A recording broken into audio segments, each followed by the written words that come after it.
जी अस्सलाम वालेकुम। उम्मीद है कि आप सब लोग खैरियत से होंगे। वो कहते हैं ना जी, जख्म कर देना पहले और फिर उस जख्म के ऊपर नमक छिड़कना। पीडीएम और पीपल्स पार्टी वाले एग्जैक्टली वही कर रहे हैं। जिस तरीके से बिजली की कीमतें बढ़ाई गई, जो 16 माह की मौशी पॉलिसियां थी, जिनका नतीजा अब बिजली के बिलों की शक्ल के अंदर हमें नजर आ रहा है। और अभी तो ये स्टार्ट है, इसके बाद मजीद चीजों में महंगाई होगी, डॉलर का रेट ऊपर जा रहा है, मजीद महंगाई होगी। और ये वो 16 महीनों की मौशी पॉलिसियों का नतीजा है जिसके हवाले से कहा जा रहा था कि जनाब इसका तसलसल हमें चाहिए और वही वजीर खजाना जो है उन्हीं को कंटिन्यू करने दिया जाए। ये सामने आप खबर देख सकते हैं, ARY की खबर है कि बिजली के नर्ख बढ़ाए। पीडीएम हुकूमत ने नून लीग की रहनुमा का जो है वो निगरान हुकूमत से ये मुतालबा के हुकूमत टैक्स वापस ले। जी हाँ जी, 2 पंखे चलाने वाले को 35,000 रुपए का बिल आ रहा है। आबिद शेर अली साहब ने ये फरमाया। इसी तरह नफीसा शाह साहिबा की ये ट्वीट है जिनका ताल्लुक पीपल्स पार्टी से है। वो भी ये बता रहे हैं कि जनाब ये जो कमर तोड़ महंगाई हो गई है, बिजली की कीमत के में इजाफा हो गया है, बिजली के बिलों में इजाफा हो गया है, ये गरीब क्यों इसकी कीमत अदा कर रहे हैं? हुक्मरानों की पॉलिसीज की वजह से। लेकिन ये पॉलिसीज कौन से हुक्मरानों की थी? उस वक्त भी कहा जा रहा था कि जिस तरीके से चीज़ों को किया जा रहा है, जो कानून साजियाँ की जा रही हैं, रोज़ कहा जा रहा है कि जनाब इस टैरिफ में भी इजाफा हो जाएगा, उस टैरिफ में भी इजाफा हो जाएगा। और एक वक्त वो आएगा कि लोग इस काबिल भी नहीं रहेंगे कि वो बिजली के बिल अदा कर सकें। लेकिन इस सारे अमल के अंदर जनाब जो ऑडेसिटी है इन हुक्मरानों की, जिन्होंने 16 माह इस मुल्क में हुक्मरानी की, जो स्याह सफ़ेद के मालिक थे, किसी किस्म की कोई अपोजिशन नहीं थी। 16 माह के दौरान किसी किस्म की कोई अपोजिशन नहीं थी। ईवान के अंदर जो ऑफिशियल आपके अपोजिशन लीडर थे वो राजा रियाज साहब थे। असेंबली के अंदर कोई भी ऐसा कानून नहीं था जो आप पास नहीं कर सकते थे, जिसके अंदर आपको कोई मुश्किलात हो। हर किस्म की आपने कानून साजी की। आपने 2 दिन के अंदर 50 से ज्यादा बिल जो है वो आप लोग सामने लेके आए। जो कुछ होता रहा वो पूरी कौम ने देखा।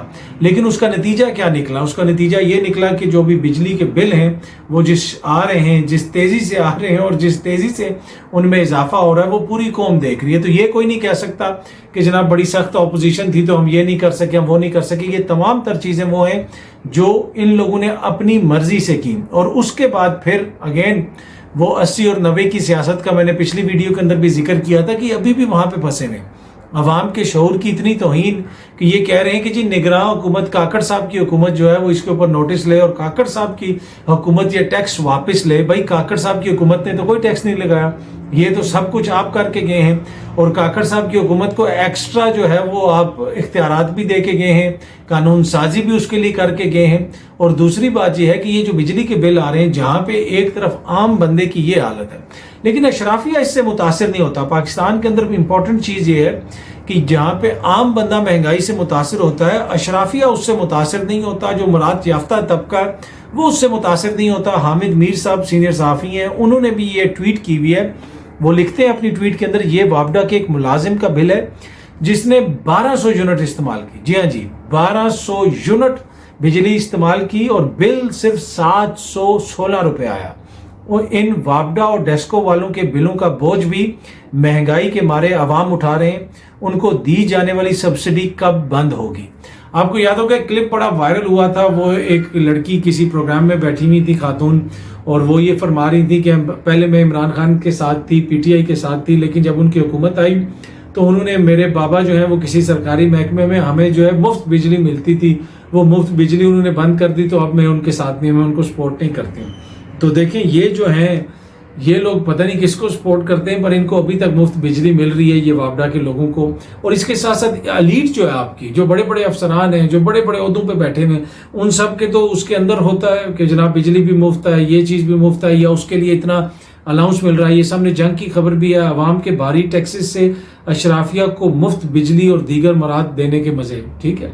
जहाँ पे अवाम इस तरीके से जलील ख्वार हो रही है, अवाम इस नहज पे पहुंच चुकी है कि वो अपनी चीज़ें बेच के बिल अदा कर रहे हैं। उस मुल्क में अभी भी जो मराद याफ्ता तबका है उनको फ्री बिजली दी जाती है। कैसे ये हम सोच सकते हैं कि हम उनको इतना बिजली का अलाउंस दे दें, इतना पेट्रोल का अलाउंस दे दें? बड़े बड़े काफिले चल रहे हैं, 3-3 हज़ार सीसी गाड़ियाँ, 3500 सीसी गाड़ियाँ, वीगो डाले जनाब, फॉर्च्यूनर और पता नहीं कौन कौन सी गाड़ियाँ।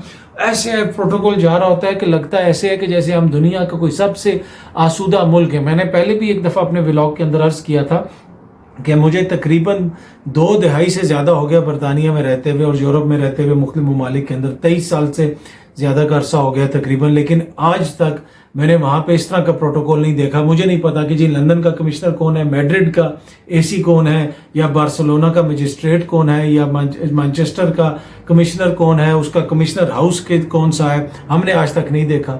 लंदन में भी कभी नहीं देखा, किसी भी यूरोपीय मुल्क में नहीं देखा। लेकिन यहाँ पे जनाब नई गाड़ियां मंगवाई गई। पिछले दिनों एक खबर आई थी कि पता नहीं कितने करोड़ की नई गाड़ियां मंगवाई जा रही हैं अफसरान के लिए, और अवाम की ये हालत है। क्या वो जो करोड़ों की गाड़ियां आ रही हैं उससे अवाम को सब्सिडी नहीं मिल सकती? ये जो मुफ्त बिजली आप दे रहे हैं इन लोगों को, क्या उसमें अवाम को कहीं ना कहीं कोई सब्सिडी नहीं मिल सकती? फिर कहते हैं कि जी वो आईएमएफ का, तो भाई आईएमएफ से तो आपने डील नेगोशिएट की ना, और उस डील का जो जो क्रेडिट दिया, मैं अभी मतलब बड़ी हम्बली, बहुत ही हम्बली ये जो है ना ये बात कर रहा हूँ, बड़ी आजिज़ी से ये बात कर रहा हूँ। वो जो आईएमएफ की डील हुई थी आज उसका ये नतीजा, और उस डील के ऊपर जो जो हमारे सहाफ़ी दोस्त हैं, एंकर दोस्त हैं, उन्होंने जो जो तारीफ़ें की थी, कुछ ने क्रिटिसिज्म भी किया होगा कि जनाब बड़ी ज़बरदस्त ये डील हो गई, इसको सबटाज करने के लिए ये किया गया, और वज़ीर आज़म साहब की बड़ी तारीफ़ें की गई थी कि शहबाज शरीफ साहब ने 3 पेटियां आम दे के 3 अरब डॉलर की डील कर ली, तो ये हो गया तो वो हो गया। और उसी वक्त मैं कह रहा था कि खुदारा ये डील देखें कि इसकी डिटेल्स क्या हैं, इससे आम आदमी को क्या होगा। हाँ, क्रेडिट जाता अगर वो आईएमएफ से नेगोशिएट करके कोई डील अपनी शराइत पे करते। जब आपने एक एक शर्त उनकी माननी थी तो फिर इकॉनमी को इस नहज पे क्यों पहुंचाया? 6 महीने पहले डील कर लेते, जब सारी शराइत उनकी माननी थी। शुरू में तो आप कहते रहे कि हम उनकी कोई डील नहीं मानेंगे, आई डोंट केयर, हमें आईएमएफ का कुछ नहीं है। लेकिन अब उसका ये नतीजा है कि यू डिडंट केयर। पर अब जो पाकिस्तान के साथ जो हो रहा है वो पूरी दुनिया देख रही है, पाकिस्तान की आवाम देख रही है कि डॉलर किधर चला गया, रुपए की कदर में कमी आई, और उसी का नतीजा है कि इस वक्त पाकिस्तान के अंदर इस नौयत का महंगाई का तूफान बरपा हुआ है। दूसरी तरफ जहां पे ये असल मसाइल हैं, इकॉनमी के असल मसाइल हैं, लेकिन पिछले 16 माह के दौरान और खुसूसन आखिरी चंद माह के दौरान जो हमने ये देखा कि हुकूमत की तमाम तर तवज्जो ये थी कि अपने सियासी मुखालफिन के खिलाफ किस किस्म की कार्रवाइयाँ की जाएं।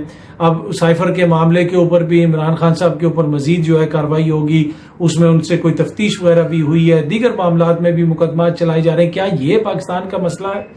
यह पाकिस्तान का मसला वो है जो इस वक्त अवाम के सामने है।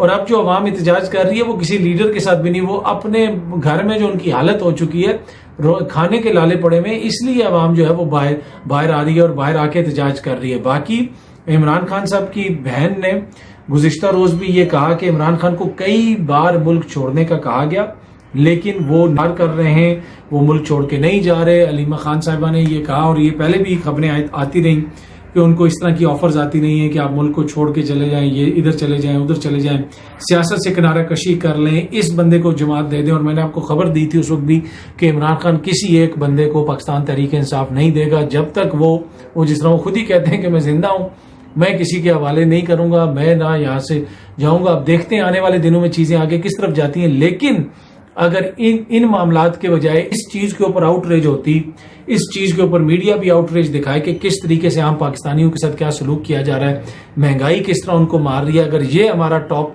वो होता, प्रायोरिटी होती, इसके ऊपर पहले तो बहुत बातें होती थी। जिस वक्त इमरान खान की दौरे हुकूमत थी, बहुत सारी महंगाई हमें नजर आती थी, बहुत सारी महंगाई के ऊपर हम बात करते थे। लेकिन 16 माह के दौरान जिस तरह महंगाई बढ़ी है, शायद अब वो इतनी ज्यादा हो गई थी कि वो होता है ना कि वो एक चीज इतनी ज्यादा होगी फिर उसका बंदे को ख्याल ही नहीं रहता। तो शायद ये वजह हो, इस वजह से फिर को लोग हाईलाइट नहीं कर सके। लेकिन अब अवाम की जो है ना एक तरह से वो जिसे कहते हैं बस हो चुकी है, इससे आगे अब अवाम मजीद बर्दाश्त करने के लिए तैयार नहीं है। वज़ीर आज़म जो है, निगरान वज़ीर आज़म काकड़ साहब, उन्होंने इसके ऊपर नोटिस ले लिया है और गालिबन कोई इजलास वगैरह भी बुलाया। उन्होंने एक ट्वीट भी किया, बिजली के भारी बिलों के मामले पर मैंने कल वज़ीर आज़म हाउस में हंगामी इजलास तलब कर लिया है। इजलास में वजारत बिजली, तकसीम कार कंपनियों से ब्रीफिंग ली जाएगी और सार्फिन को बिजली के बिलों के हवाले से ज्यादा रिलीफ देने के हवाले से मुशावरत की जाएगी। और जिस तरह मैंने कहा कि पीडीएम वाले भी कह रहे हैं कि ये हुकूमत जो है वो रिलीफ दे, ये हुकूमत ये करे। भाई इस हुकूमत का कोई कसूर नहीं, अनवारुल हक काकड़ साहब का कोई कसूर नहीं है इन सारे मामलात में। ये सारी चीजें वो हैं जो लोग वो करके गए हैं, लेकिन सलाम है उनका कि वो अब इनसे मुतालबा कर रहे हैं और वो ये समझते हैं कि ये कौम जो है अभी 80 और 90 की दिहाई में फंसी हुई है, वो उनको समझ नहीं आएगी। भाई ऐसी बात नहीं, कौम को एग्जैक्टली पता है किसका क्या किरदार था और किसने क्या किया है। बहुत जल्दी आप सब दोस्तों से दोबारा मुलाकात होगी। Thank you so much.